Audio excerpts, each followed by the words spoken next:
తెలంగాణ రాజకీయాల్లో phone tapping మరియు కాళేశ్వరం అవినీతి అంశాలు ఇప్పుడు బీఆర్ఎస్ కుటుంబంలో చిచ్చురేపుతున్నాయి. కాంగ్రెస్ ప్రభుత్వం ఈ వ్యవహారాల వెనుక కేసీఆర్, కేటీఆర్ల హస్తం ఉందని ఆరోపిస్తుంటే ఎమ్మెల్సీ కవిత మాత్రం అనూహ్యంగా హరీష్ రావు, సంతోష్ రావులనే టార్గెట్ చేయడం సంచలనంగా మారింది.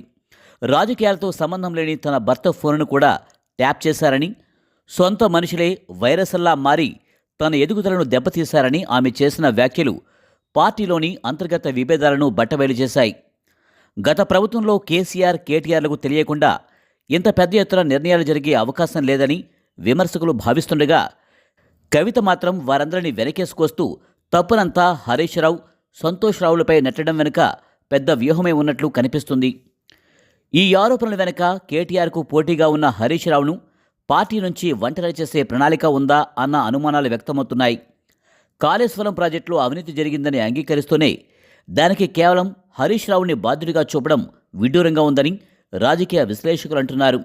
ముఖ్యంగా కేసీఆర్ ఈ అంతర్గత కలహాలపై ఇప్పటికీ మౌనంగా ఉండడం, కవిత ద్వారానే ఈ వ్యాఖ్యలు చేస్తున్నారనే చర్చకు దారితీస్తుంది.